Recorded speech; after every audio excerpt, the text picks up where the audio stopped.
The slide in US stock prices punished Berkshire Hathaway's bottom line in the second quarter, as the conglomerate run by billionaire Warren Buffett on Saturday reported a $43.8 billion loss. Berkshire nevertheless generated nearly $9.3 billion of operating profit as gains from reinsurance and the BNSF railroad offset fresh losses at Geico car insurer, where parts shortages and higher used vehicle prices boosted accident claims. Rising interest rates and dividend payouts helped insurance businesses generate more money from investments, while the strengthening US dollar boosted profit from European and Japanese debt investments. Despite the huge net loss, the results show Berkshire's resilience, said James Shanahan, an Edward Jones & Co. analyst who rates Berkshire neutral. Businesses are performing well despite higher interest rates, inflation pressures, and geopolitical concerns, he said. It gives me confidence in the company if there is a recession. Berkshire also slowed purchases of its stocks, including its own, though it still had $105.4 billion of cash it could deploy. Investors closely watch Berkshire because of Buffett's reputation and because results from the Omaha, Nebraska-based conglomerate's dozens of operating units often mirror broader economic trends.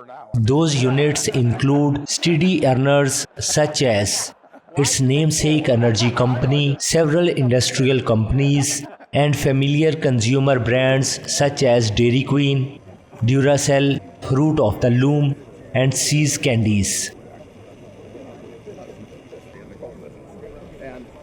Berkshire is a microcosm of the broader economy, said Kathy, a CFRA research analyst with a hold rating on Berkshire.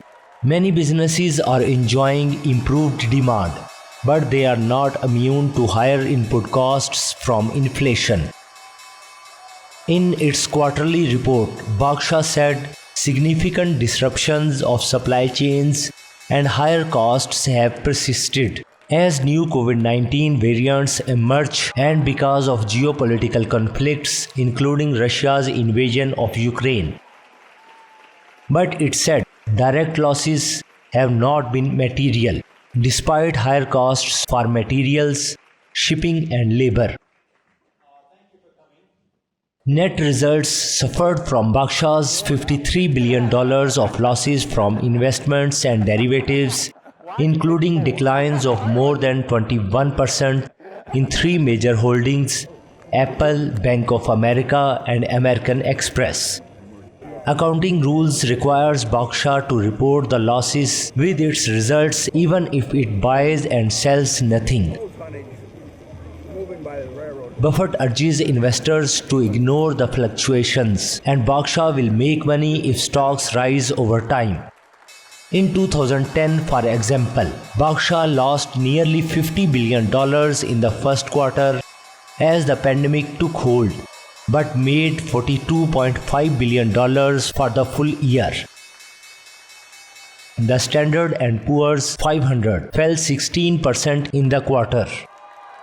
Berkshire's quarterly net loss was equal to $29,754 per Class A share, and compared with a net profit of $28.1 billion or $18,488 per Class A share a year earlier. The $9.28 billion of operating profit are about $6,326 per Class A share, rose 39% from $6.69 billion a year earlier. It includes $1.06 billion of currency gains on foreign debt. Revenue increased 10% to $76.2 billion.